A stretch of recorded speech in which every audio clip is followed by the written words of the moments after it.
ब्रह्मा गुरुर्विष्णु गुरुर्देवो महेश्वर गुरुर्साक्षात् परं ब्रह्म तस्मै श्री गुरवे नमः। ध्यानमूलं गुरुमूर्ति पूजामूलं गुरुपदं ज्ञानमूलं गुरुवाक्य मोक्षमूलं गुरुकृपा। ओम नमो भगवते वासुदेवाय।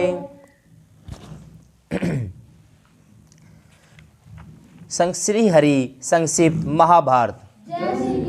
सभा प्रभु। अभी तक हमने जाना मयासुर द्वारा राजा युधिष्ठिर के लिए एक अद्भुत सभा का निर्माण किया जाता है। नारद देव ऋषि नारद जी पांडवों को संदेश देते हैं, उपदेश के माध्यम से उन्हें राजकाज चलाने की बातें बताते हैं।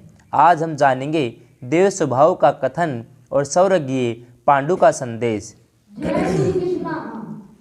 वैशंपायन जी कहते हैं, जनमेजय जय देव ऋषि नारद के उपदेश सुनकर धर्मराज ने उनका बहुत ही स्वागत सत्कार किया। विश्राम के पश्चात फिर उनके पास उपस्थित होकर धर्मराज ने यह प्रश्न किया, देव ऋषि आप सदा सर्वदा मन के समान पर्यटक रहते हैं और ब्रह्मा के बनाए विभिन्न लोकों का दर्शन करते रहते हैं। आपने कहीं ऐसी या इससे अच्छी सभा देखी है? कृपया करके बतलाइए। धर्मराज युधिष्ठिर का यह प्रश्न सुनकर देव ऋषि नारद ने मुस्कुराते हुए मधुर वाणी से कहा, धर्मराज मनुष्य लोक में ऐसी मणिमयी सभा मैंने न देखी है और न सुनी। मैं आपको यमराज, वरुण, इंद्र, कुबेर एवं ब्रह्मा जी की सभाओं का वर्णन सुनाता हूँ। वे लौकिक तथा अलौकिक कला कौशलों से युक्त हैं। सूक्ष्म तत्वों से बनी होने के कारण एक एक सभा अनेक रूपों में दिखती है। देवता, पितर, याज्ञिक, वेद, यज्ञ, ऋषि, मुनि आदि उनमें मूर्तिमान होकर निवास करते हैं। देव ऋषि नारद की बात सुनकर पांचों पांडव और उपस्थित ब्राह्मण मंडली उन सभाओं का वर्णन सुनने के लिए अत्यंत उत्सुक हो गए। उन्होंने हाथ जोड़कर प्रार्थना की कि आप अवश्य उन सभाओं का वर्णन कीजिए। हम सब बड़े प्रेम से सुनना चाहते हैं। वे सभाएं किन किन वस्तुओं से कितनी लंबी चौड़ी बनी हैं, उनके सभासद कौन हैं और उनमें क्या क्या विशेषताएं हैं। धर्मराज का यह प्रश्न सुनकर देव ऋषि नारद ने देवराज इंद्र, सूर्यपुत्र यम, बुद्धिमान वरुण, यक्षराज कुबेर और लोक पितामह ब्रह्मा जी की अलौकिक स्वभाव का विस्तार से वर्णन किया। महाभारत में देव स्वभाव का वर्णन बड़ा ही सुंदर और विस्तृत है। परलोक जिज्ञासुओं के लिए यह बड़े ही काम की वस्तु है। उसका अध्ययन मूल ग्रंथ में ही करना चाहिए। जनमेजय दिव्य स्वभाव का वर्णन सुनकर धर्मराज ने देव ऋषि नारद से कहा, भगवान आपने यमराज की सभा में प्राय सभी राजाओं की उपस्थिति का वर्णन किया। वरुण की सभा में नाग, दैत्यराज, नदी, समुद्रों की स्थिति बतलाई। कुबेर की सभा में यक्ष, राक्षस, गंधर्व, गुहक और रुद्रदेव की उपस्थिति भी हमने जान ली। आपने यह बतलाया कि ब्रह्मा जी की सभा में ऋषि, मुनि, देवता, शास्त्र, पुराण निवास करते हैं। आपने देवराज इंद्र की सभा के देवता, गंधर्व, ऋषि, मुनियों की गणना भी कर दी। आपने बतलाया कि वहाँ राज ऋषियों में केवल हरिश्चंद्र रहते हैं। उन्होंने ऐसा कौन सा सत्कर्म, तपस्या या व्रत किया है जिसके फल स्वरूप वे इंद्र के समकक्ष हो गए हैं। भगवान आपने पितरलोक में मेरे पिता पांडु को किस प्रकार देखा था? उन्होंने मेरे लिए क्या संदेश दिया? आप कृपया करके अवश्य उनकी बात सुनाइए। देव ऋषि नारद ने कहा, राजन मैं आपके प्रश्न के अनुसार राज ऋषि हरिश्चंद्र की महिमा सुनाता हूँ। वे धीर, वीर, एक छत्र सम्राट थे। पृथ्वी के सभी नरपति उनसे झुके रहते थे और केवल अकेले ही सब पर दिग्विजय प्राप्त कर ली थी। महान यज्ञ राजसूय का अनुष्ठान किया था। सब राजाओं ने उन्हें कर दिया। उनके धर्म में, यज्ञ में प्रसन्न का काम किया। याचकों ने उनसे जितना मांगा उनका 5 गुना उन्होंने दिया। उन्होंने ब्राह्मणों को भोजन, वस्त्र, हीरा, लाल, मुँह मांगी वस्तुएं देकर इस प्रकार प्रसन्न कर लिया कि वे देश देश में उनके बड़प्पन की घोषणा करने लगे। यज्ञ के फल ब्राह्मणों के आशीर्वाद स्वरूप हरिश्चंद्र सम्राट पद पर अभिषिक्त हुए। जो राजा राजसूय यज्ञ करता है, संग्राम में पीठ दिखाए बिना मर मिटता है, तीव्र तपस्या के द्वारा शरीर का परित्याग करता है, वह देवराज इंद्र की सभा में सर्वोच्च स्थान प्राप्त करता है। युधिष्ठिर ने कहा, हे युधिष्ठिर, आपके पिता पांडु सौरज्ञ हरिश्चंद्र का ऐश्वर्य देखकर विस्मित हो गए। जब उन्होंने देखा कि मैं मनुष्य लोक में जा रहा हूँ, तब उन्होंने आपके लिए यह संदेश भेजा, युधिष्ठिर, तुम्हारे भाई तुम्हारे वश में हैं, इसलिए तुम सारी पृथ्वी जीतने में समर्थ हो। मेरे लिए तुमने महान राजसूय यज्ञ करना चाहिए। युधिष्ठिर, तुम मेरे पुत्र हो, यदि तुम राजसूय यज्ञ करोगे तो मैं भी देवराज इंद्र की सभा में हरिश्चंद्र के समान चिरकाल पर्यंत आनंद भोगूंगा। धर्मराज, आपके पिता के सामने मैंने यह स्वीकार कर लिया कि आपको यह संदेश कहूँगा। राजन, आप अपने पिता का संकल्प पूर्ण करें। इस यज्ञ के फल स्वरूप केवल आपके पिता को ही नहीं, स्वयं आपको भी वही स्थान प्राप्त होगा। इसमें संदेह नहीं कि इस यज्ञ में बड़े बड़े विघ्न आते हैं। यज्ञद्रोही राक्षस वैसे अवसर की प्रतीक्षा में रहते हैं। थोड़ा सा भी निमित्त मिल जाने पर बड़ा भयंकर क्षत्रिय कुल अंतक युद्ध हो जाता है, जिससे एक प्रकार से पृथ्वी की प्रलय ही उपस्थित हो जाता है। धर्मराज, यह सब सोच विचार कर अपने लिए जो कल्याणकारी समझिए वही कीजिए। सावधान रहकर चारों वर्णों की रक्षा करते हुए उन्नति आनंद प्राप्ति कीजिए। ब्राह्मणों को संतुष्ट कीजिए। आपका प्रश्न का उत्तर हो चुका, अब मुझे अनुमति दीजिए, मैं भगवान श्री कृष्ण की नगरी द्वारका जाऊंगा। जनमेजय, देव ऋषि नारद इतना कहकर अपने साथी ऋषियों सहित वहां से चले गए। धर्मराज युधिष्ठिर अपने भाइयों के साथ राजसूय यज्ञ की चिंता में लग गए। राजसूय यज्ञ के संबंध में विचार वे चंपायन जी कहते हैं, जनमेजय, देवर्षि नारद की बात सुनकर धर्मराज युधिष्ठिर राजसूय यज्ञ की चिंता से बेचैन हो गए। उन्होंने अपने सभासदों का सत्कार किया और वे उनके द्वारा सत्कृत हुए, परंतु उनका मन राजसूय के संकल्प में ही मगन था। उन्होंने अपने धर्म का विचार किया और जिस प्रकार प्रजा की भलाई हो वही करने लगे। वे किसी का विपक्ष नहीं करते थे। उन्होंने आज्ञा कर दी कि क्रोध और अभिमान छोड़कर सबका पावना चुका दिया जाए। सारी पृथ्वी में युधिष्ठिर की जय जयकार होने लगी। धर्मराज युधिष्ठिर के साधु व्यवहार से प्रजा उन पर पिता के समान विश्वास करने लगी। उनके साथ किसी की शत्रुता न रही, इसलिए वे अजात शत्रु कहलाने लगे। युधिष्ठिर ने सबको अपना लिया। भीमसेन सबकी रक्षा में, अर्जुन शत्रु के संहार में तत्पर रहते, सहदेव धर्म अनुसार शासन करते और नकुल स्वभाव से ही सबके सामने झुक जाते। उनकी प्रजा में वैर विरोध भय अधर्म बिल्कुल न थे। सभी अपने कर्तव्य में संलग्न रहते थे। समय पर वर्षा होती, सब सुखी थे। उसमें यज्ञ की शक्ति, गोरक्षा, खेती, व्यापार की उन्नति चरम सीमा पर पहुंच गई। प्रजा पर कर बाकी नहीं रहता, बढ़ाया नहीं जाता, वसूली में किसी को सताया नहीं जाता, रोग अग्नि मूर्छा का किसी को भय नहीं था। लुटेरे ठग मुंह लगे प्रजा पर किसी प्रकार का अत्याचार या उनके साथ झूठा व्यवहार नहीं कर पाते। देश के सभी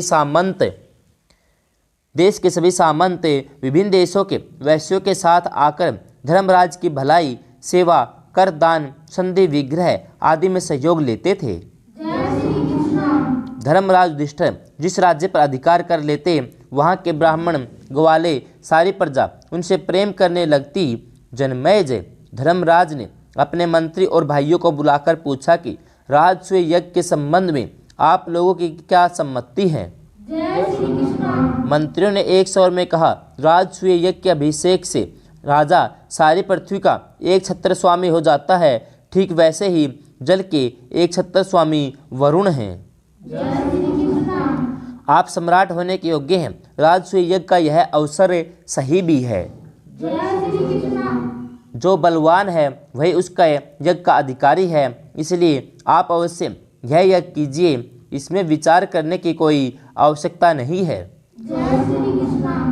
मंत्रियों की बात सुनकर धर्मराज ने अपने भाई ऋत्विज, धौम्य श्री कृष्ण द्वैपमान व्यास जी आदि से परामर्श किया।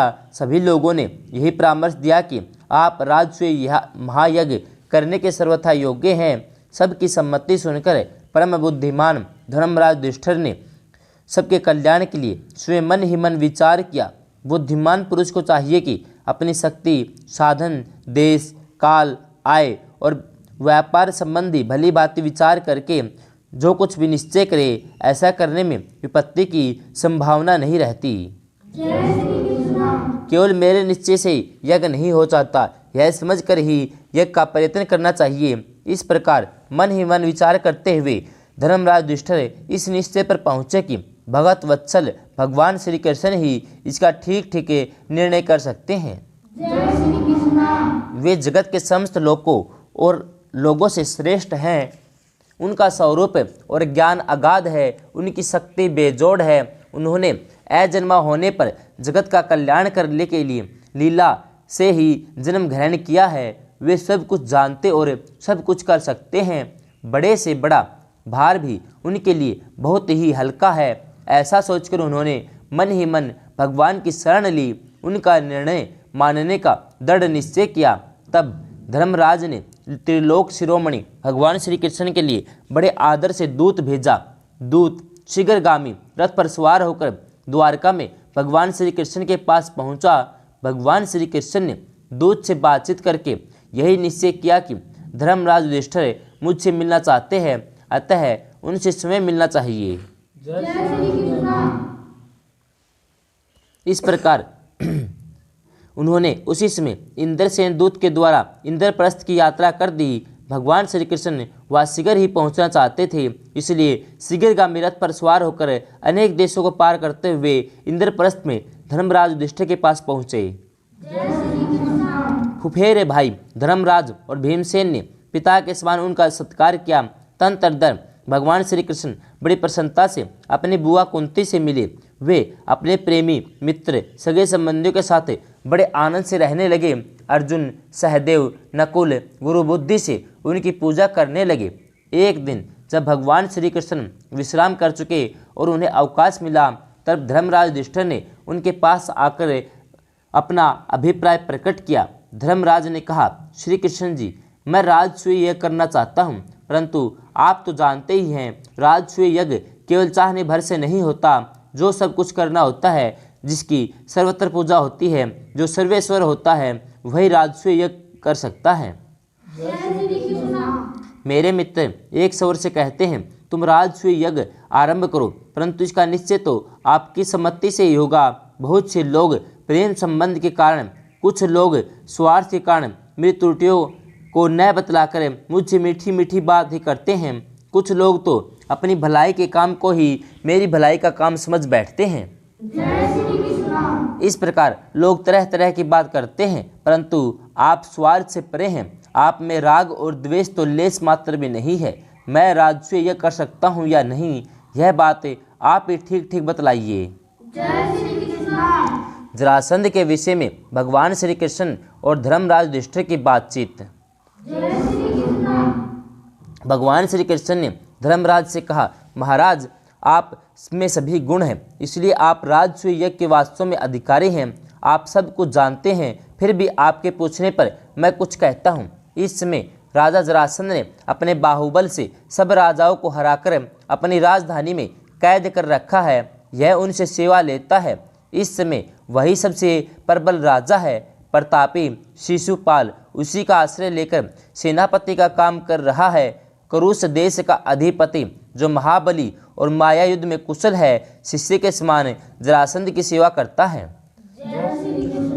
पश्चिम के अतुल पराक्रमी मुर और नरक देश के शासक यवन अधिपति ने भी उसकी अधीनता स्वीकार कर ली। आपके पिता के मित्र भगदत्त भी उससे बातचीत करने में झुके रहते हैं। उसके इशारों से अपने राज्य का शासन करते हैं। वंग पुंड्रुक किरात देश का स्वामी मिथ्या वासुदेव घमंडवश मेरे चिन्ह को धारण करता है, अपने को पुरुषोत्तम बतलाता है, मेरी उपेक्षा से ही जीवित है। फिर भी उसने इस समय जरासंध का ही आश्रय ले रखा है। शत्रु की तो बात जाने दीजिए। मेरे सगे ससुर भीष्मक जो पृथ्वी के चतुर्थ अंश के स्वामी इंद्र के सखा भोजराज और देवराज जिनसे मित्रता रखते हैं, उन्होंने अपनी विद्या बल से पांडे, कथ, कौशिक देशों पर विजय प्राप्त की थी। जिसका भाई परशुराम के समान बलवान है, वे भी आजकल जरासंध के वश में हैं। हमें उनसे प्रेम रखते हैं, उनकी भलाई करते हैं, फिर भी वे हमें नहीं हैं, हमारे शत्रु से मेल रखते हैं। वे जरासंध की कीर्ति से चकित होकर अपने कुल अभिमान और बल अभिमान को तिलांजलि देकर जरासंध की शरण में जा रहे हैं। धर्मराज उत्तर दिशा के अधिपति 18 भोज परिवार जरासंध के भयभीत होकर पश्चिम की ओर भाग गए। सूरसेन, भद्रकाल, शाल्व, योध, पटचर, युच्छल, युकुटु, कुलिंद, कुंती, शाल्यवान और आदि राजा दक्षिण पांचाल और पूर्व कौशल और मत्स्य, संशयपाद आदि उत्तर देशों के राजा जरासंध के भय से अपना अपना राज्य छोड़कर पश्चिम और दक्षिण की ओर भाग गए। दानव राज कंस जाति भाइयों को बहुत सताकर राजा बन बैठा था। जब उसकी अनीति बहुत बढ़ गई, तब मैंने सबके कल्याण के लिए बलराम के साथ उसका वध किया। ऐसा करने से कंस का भय तो जाता रहा, परंतु जो जरासंध है वह आज भी प्रबल है। उसकी सेना उस समय इतनी प्रबल हो गई थी कि यदि हम लोग अस्त्र शस्त्रों के द्वारा 300 वर्षों तक लगातार उसका संहार करते रहते, तब भी उसका सर्वथा सफाया नहीं कर पाते। वह अपनी शक्ति से राजाओं को जीतकर अपने पहाड़ी किले में बंद कर लेता है। भगवान शंकर की उपासना से उसे ऐसी शक्ति प्राप्त हुई है। अब उसकी प्रतिज्ञा पूरी हो चुकी है। कैदी राजाओं के द्वारा वह यज्ञ संपन्न करना चाहता है, इसलिए राजाओं पर विजय प्राप्त करने की चिंता छोड़कर सबसे पहले उन कैदी राजाओं को छुड़ाना चाहिए। धर्मराज, यदि आप राजस्व यज्ञ करना चाहते हैं तो सर्वप्रथम कर्तव्य यही है, कैदी राजाओं की मुक्ति और जरासंध का वध। यह काम किए बिना राजस्व यज्ञ नहीं हो सकेगा। आप स्वयं बुद्धिमान है, यज्ञ के संबंध में मेरी तो यही सम्मति है। आप जब सब बातों को सोचकर स्वयं निश्चय कीजिएगा, तब आप अपनी सम्मति बताइएगा। युधिष्ठिर ने कहा, तत्व ज्ञान संपन्न श्री कृष्ण ने आपने मुझे जैसी सम्मति दी है वैसी ही और कोई भी नहीं दे सकता। भला आपके समान संशय मिटाने वाला पृथ्वी पर और कौन है? आजकल तो घर घर में राजा हैं, सभी अपना स्वार्थ सिद्ध करते हैं, परंतु वे सम्राट सिद्ध नहीं हैं। वह पद बड़ी कठिनाई से मिलता है। भगवान जरासंध के बारे में हमें भी शंका है। सचमुच वह बड़ा दुष्ट है। हम तो आपके बल से ही अपने को बलवान मानते हैं। जब आप ही उससे शंकित हैं और उसके सामने अपने को बलवान नहीं मान सकते, ऐसा सोच सकता हूँ कि आप बलराम, भीमसेन या अर्जुन इनमें से कोई उन्हें मार सकता है या नहीं, मैं इस बात पर बहुत विचार करता हूँ। मैं तो आपकी सम्मति से ही सब काम करना चाहता हूँ, कृपया करके बतलाइए। धर्मराज की बात सुनकर श्रेष्ठ वक्ता भीमसेन ने कहा, जो राजा उद्योग नहीं करता, दुर्बल होने पर भी बलवान से भिड़ जाता है, युक्ति से काम नहीं लेता, वह हार जाता है। सावधान, उद्योगों और नीति निपुण राजा कम शक्ति होने पर भी बलवान शत्रु को जीत लेता है। भाई जी, श्री कृष्ण में नीति है, मुझ में बल है, अर्जुन में विजय प्राप्त करने की योग्यता है, इसलिए हम तीनों मिलकर जरासंध के वध का काम पूरा कर लेंगे। भीम की बात सुनकर भगवान श्री कृष्ण ने कहा, राजन, शत्रु की उपेक्षा नहीं की जा सकती। आप में शत्रु विजय, प्रजा पालन, तपस्या, शक्ति, समृद्धि सभी गुण है। जरासंध में केवल एक गुण है, बल। जो लोग उसकी सेवा में लगे हुए हैं वे भी उससे संतुष्ट नहीं है, क्योंकि वह उनके साथ बार बार अन्याय करता है। उससे योग्य पुरुषों की अयोग्य काम में लगाकर अपना शत्रु बना लिया है। 86 राजाओं को वह कैद कर चुका है, 14 और बाकी हैं। फिर वह सबका वध करना चाहता है। जो इस क्रूर कर्म को रोक सकेगा वह बड़ा यशस्वी होगा, वो ही जरासंध पर विजय प्राप्त करेगा, निश्चय ही वह सम्राट होगा। धर्मराज युधिष्ठिर ने कहा, श्री कृष्ण, मैं चक्रवर्ती सम्राट होने के स्वार्थ से साहस करके आपको या भीमसेन या अर्जुन को वहाँ कैसे भेज दूँ? भीमसेन और अर्जुन दोनों मेरे नेत्र हैं, आप मेरे मन हैं। मैं अपने नेत्र और मन को खोकर कैसे जीवित रह सकता हूँ। यज्ञ के संबंध में मैंने दूसरा ही विचार किया है। अब आप यज्ञ का संकल्प छोड़ देना चाहिए। मुझसे जो उसके संकल्प से ही बड़ी ठेस लगती है। वैशंपायन जी कहते हैं, जन्मेजय, इस समय तक अर्जुन गांडीव धनुष, अक्षक, अक्षय, तर्कस, दिव्य रथ, ध्वजा और सभा प्राप्त कर चुके थे। इससे उनका उत्साह बढ़ती पर था। उन्होंने धर्मराज के पास आकर कहा, भाई जी, धनुष, शस्त्र, बाण, पराक्रम, सहायक, बुद्धि, भूमि, यश, सेना की प्राप्ति बड़ी कठिनता से होती है। सो सब हमने मनमाना प्राप्त कर लिया। सेना लोग कुलीनता की प्रशंसा करते हैं, परंतु मुझमें तो क्षत्रियों का बल, वीरता प्रशंसनीय जान पड़ती है। यदि हम लोग राजस्व यज्ञ को निमित्त बनाकर जरासंध का वध और कैदी राजाओं की रक्षा कर सकें तो इससे बढ़कर और क्या होगा। भगवान श्री कृष्ण ने कहा, धर्मराज, भरतवंश शिरोमणि कुंती नंदन अर्जुन में जैसी बुद्धि होनी चाहिए वह प्रत्यक्ष दिख रही है। हमारी मृत्यु चाहे दिन में हो या रात में, हम उसकी परवाह नहीं करते। अब तक अपनों को युद्ध से बचाकर कोई अमर भी तो नहीं हुआ। इसलिए ही वीर पुरुष का कर्तव्य है वह अपने संतोष के लिए विधि और नीति के अनुसार शत्रु पर चढ़ाई करके विजय की भरपूर चेष्टा कर ले। सफलता में विफलता में परलोक दोनों ही अवस्था में अपना काम करना तो बनता ही है। जरासंध की उत्पत्ति और शक्ति का वर्णन। वैशंपायन जी कहते हैं, जन्मेजय, धर्मराज युधिष्ठिर ने श्री कृष्ण की बात सुनकर उनसे प्रसन्न किया। उन्होंने पूछा, श्री कृष्ण, यह जरासंध कौन है? इसे इतनी शक्ति और पराक्रम कहाँ से प्राप्त हुआ? भला बतलाइए तो सही। जैसे धधकती हुई आग का स्पर्श करके पतंगा जल मरता है, वैसे ही वह आपसे शत्रुता करके भी भस्म क्यों नहीं हो गया? इसका क्या कारण है? भगवान श्री कृष्ण ने कहा, धर्मराज, जरासंध के बल वीर्य का वर्णन मैं करता हूँ और यह भी बतलाता हूँ कि इतना अनिष्ट होने पर भी मैंने अब तक उसे क्यों छोड़ रखा है। कुछ समय पहले मगध देश में बृहदर्थ नाम के राजा राज्य करते थे। वह तीन अक्षौहिणियों के स्वामी, वीरमानी, रूपवान, धनवान और शक्ति संपन्न याज्ञिक थे। वे तेजस्वी, क्षमाशील, दंडधर और ऐश्वर्यशाली थे। उन्होंने काशीराज की 2 सुंदरी कन्याओं से विवाह किया। उनसे प्रतिज्ञा की, मैं तुम दोनों के साथ समान भाव के साथ प्रेम रखूंगा।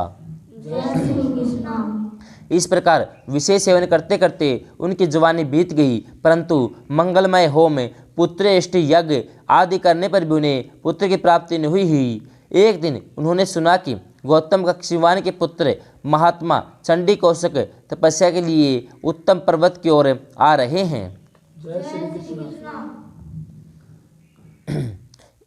इस प्रकार राजा भरतदर्थ अपने दोनों रानियों के साथ उनके पास गए और रत्न आदि की भेंट उन्हें देकर संतुष्ट किया। सत्यवादी चंड कौशिक ऋषि ने राजा भरतदर्थ से कहा, राजन, मैं तुमसे संतुष्ट हूँ, जो चाहे मुझसे मांग लो।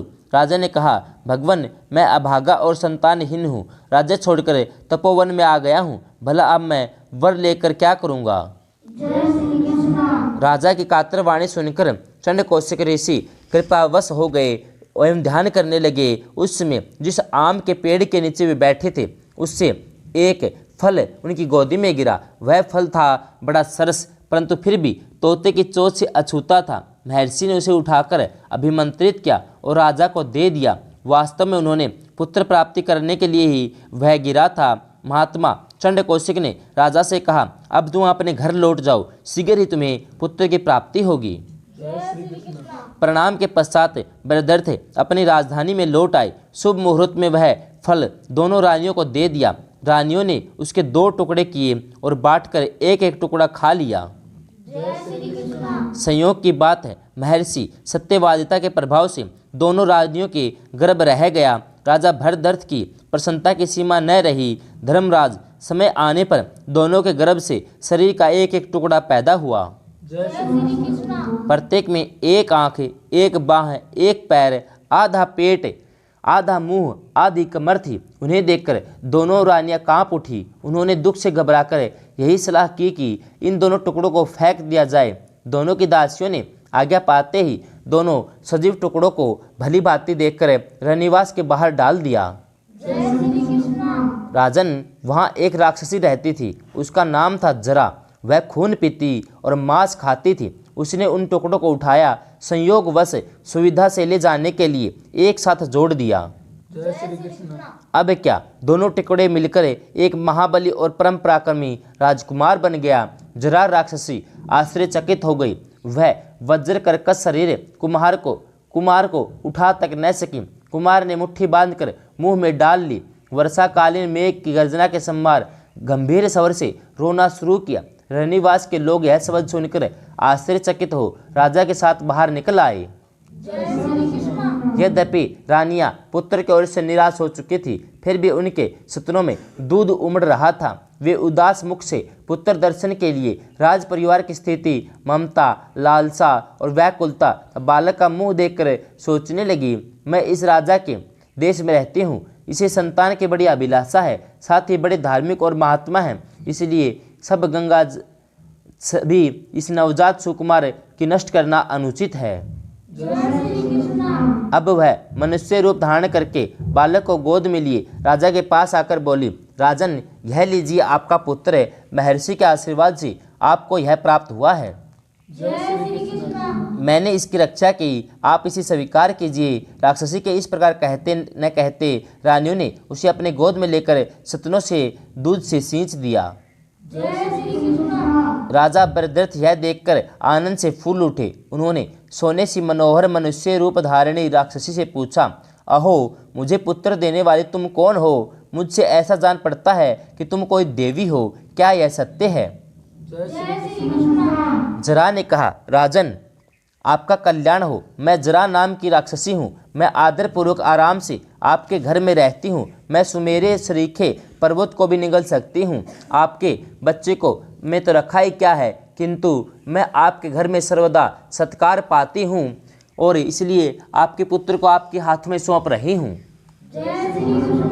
धर्मराज, जरा राक्षसी इतना कहकर अंतर्धान हो गई। राजा बरदर्थ नवजात शिशु को लेकर अपने महल में लौट आए। बालक के जात कर्म आदि संस्कार विधि पूर्वक किए। जरा राक्षसी के नाम पर सारे मगध देश में उत्सव मनाया गया। बरदर्थ ने अपने पुत्र का नामकरण करते हुए कहा, इस बालक को जरा ने संधित किया है कि जोड़ा है, इसलिए इसका नाम जरासंध होगा।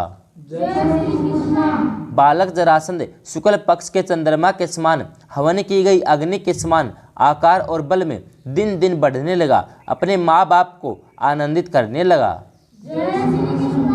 कुछ समय के बाद महर्षि चंड कौशिक पुनः मगध देश में आए। राजा ने उनकी बड़ी आओ भगत की।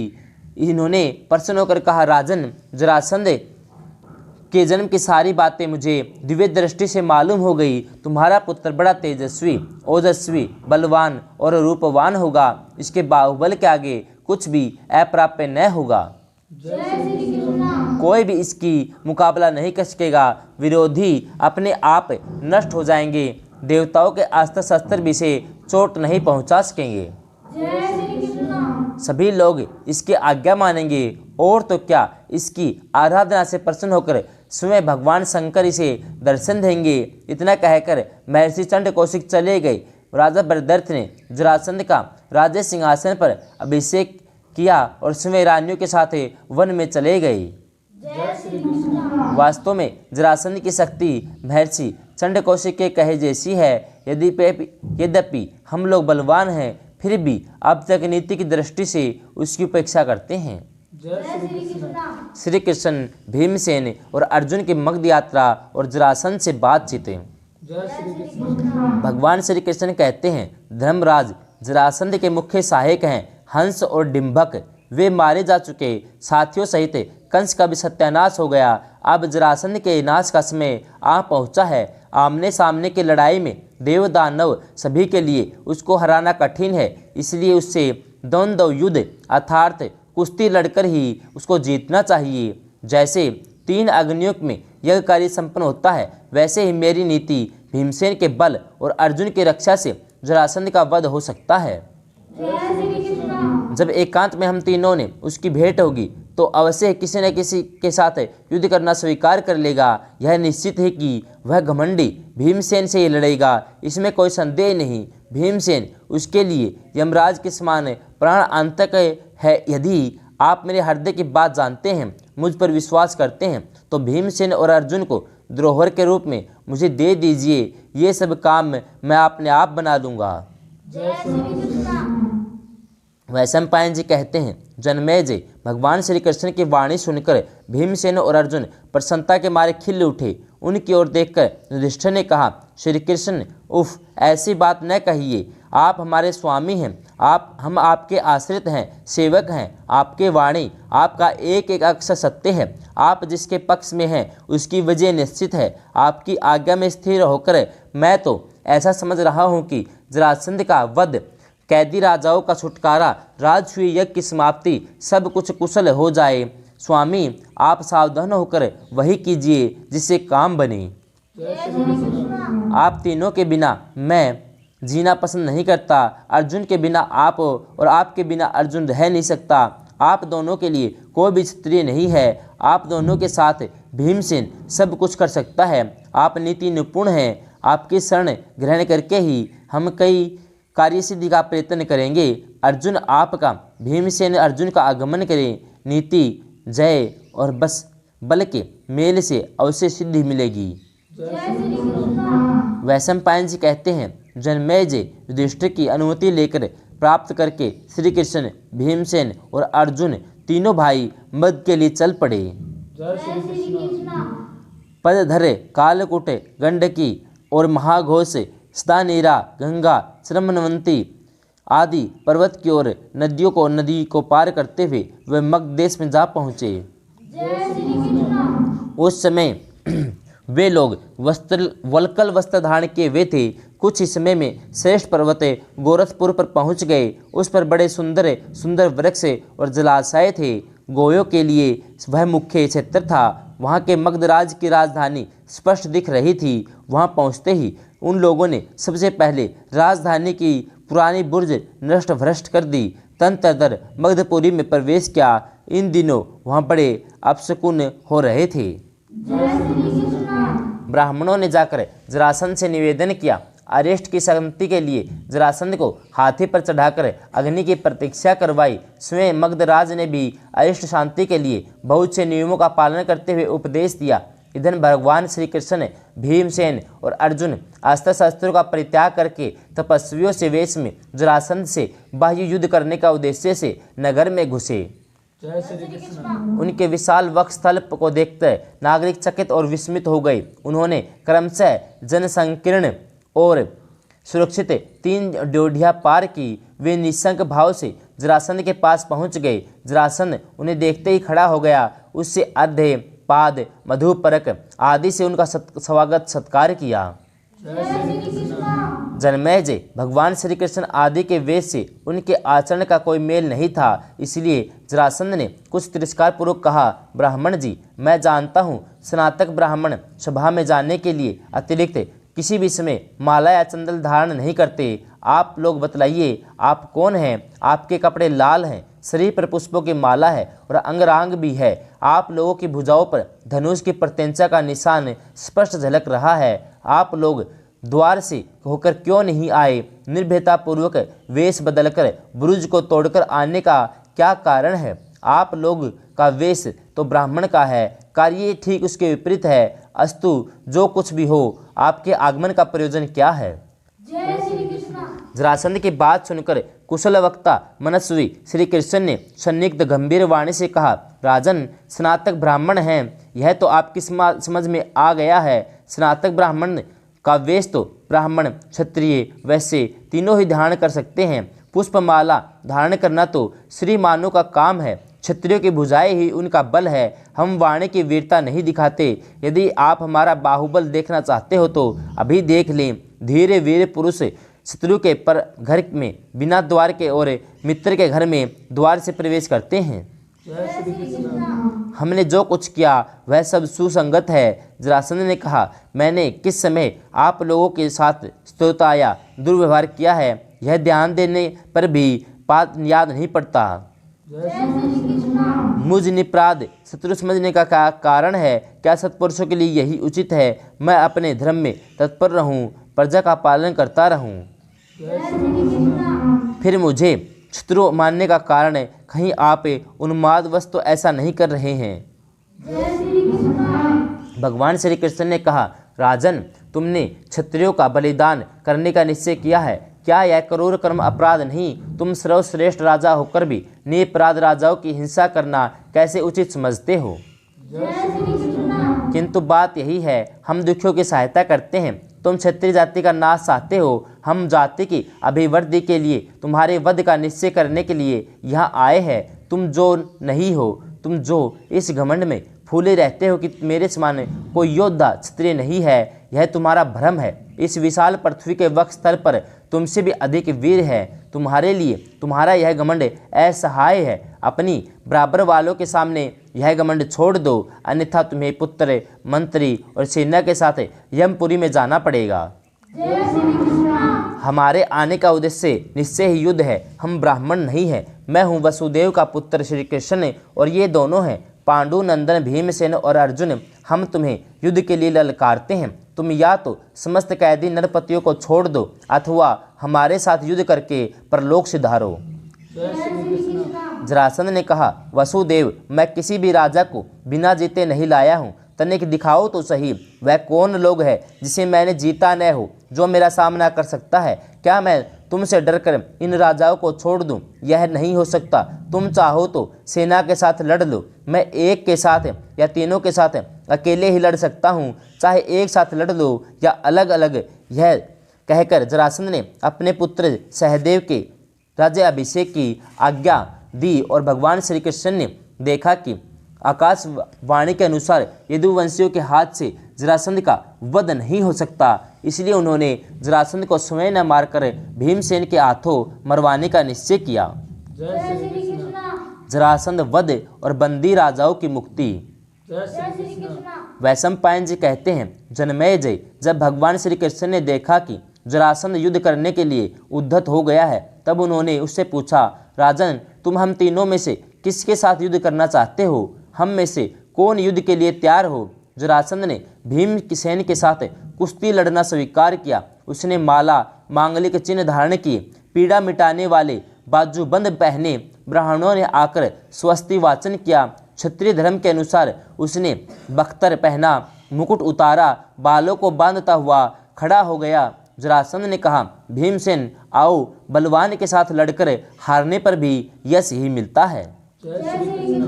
बलवान भीमसेन श्री कृष्ण से परामर्श लेकर ब्राह्मणों से स्वस्ति वाचन करा जरासंध से भिड़ने के लिए अखाड़े में उतर गए। दोनों ही अपनी अपनी विजय चाहते थे।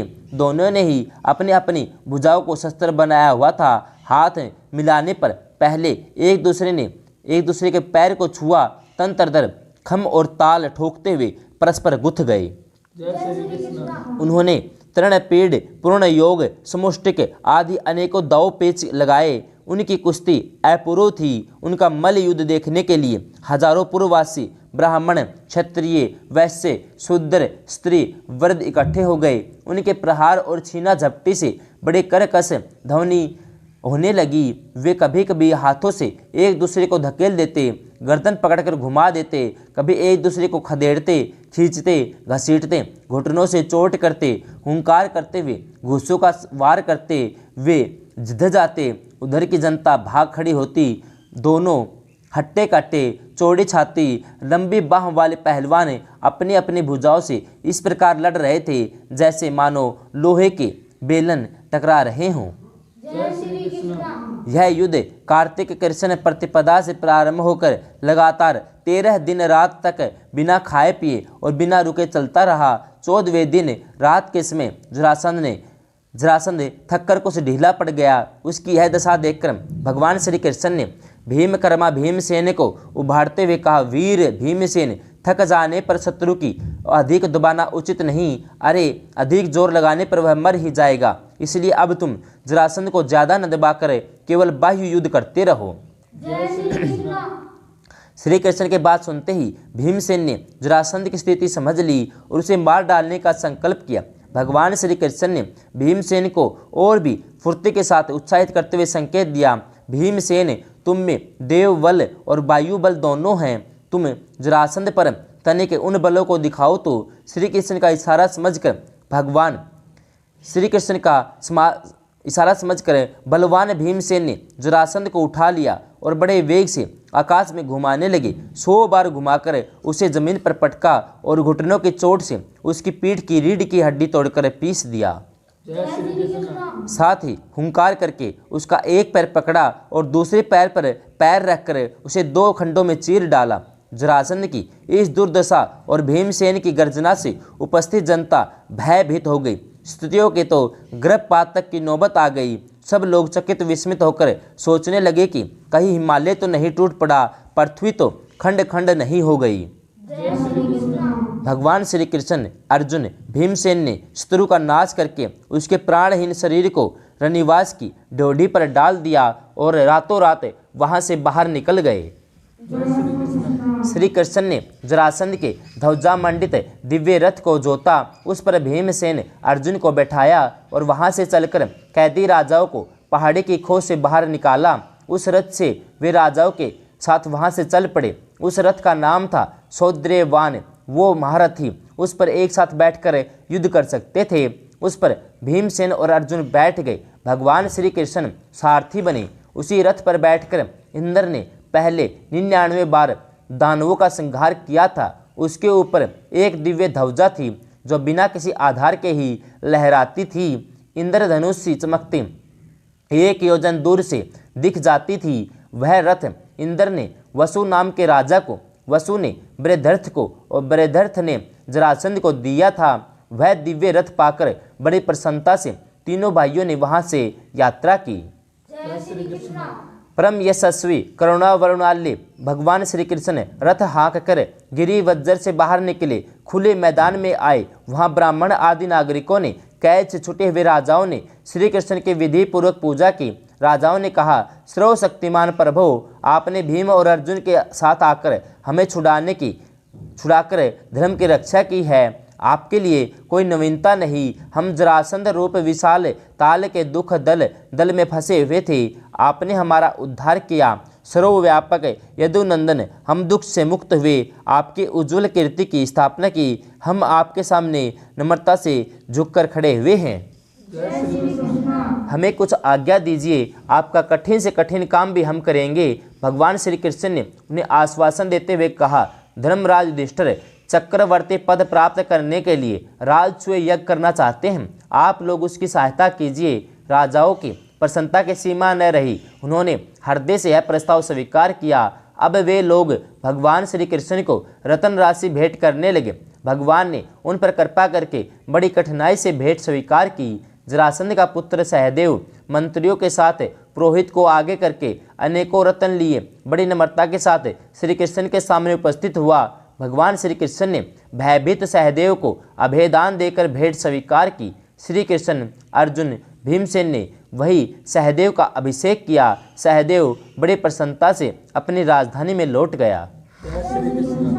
पुरुषोत्तम भगवान श्री कृष्ण अपने दोनों फुफेरों भाइयों के साथ उन सब राजाओं के साथ धन रत्न से लदे रथ पर सवार होकर इंद्रप्रस्थ पहुँचे। उन्हें देखकर धर्मराज के आनंद की सीमा न रही। भगवान ने कहा, राजेंद्र, यह बड़े सौभाग्य की बात है कि वीरवर भीमसेन ने जरासंध को मारने और कैदी राजाओं को कैद से छुड़ाने का सुयश प्राप्त कर लिया है। इससे बढ़कर और क्या आनंद होगा कि भीमसेन और अर्जुन कार्य सिद्ध करने से सकुशल निर्विघ्न लौट आए हैं। धर्मराज युधिष्ठिर ने बड़ी प्रसन्नता से भगवान श्री कृष्ण का सत्कार किया। अपने भाइयों को प्रेम से गले लगाया। जरासंध की मृत्यु से सभी पांडव आनंदित हुए। उन्होंने सब बंधन मुक्त राजाओं से मिल भेंट कर उनका यथोचित आदर सत्कार किया। समय आने पर उन्हें विदा किया। सब राजा धर्मराज की अनुमति से बड़ी प्रसन्नता के साथ विभिन्न वाहनों के साथ अपने अपने देश को चले गए।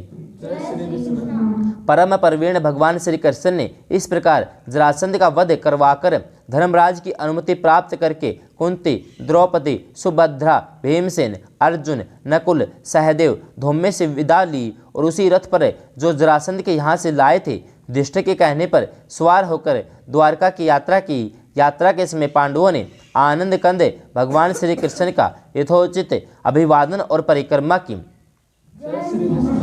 जन्मेजय इस प्रकार ऐतिहासिक विजय और राजाओं को छुड़ाकर अभय देने के कारण पांडवों का यश दिग्दिगंत में फैल गया। धर्मराज युधिष्ठिर समय के अनुसार धर्म पर दृढ़ रहकर प्रजा पालन करने लगे।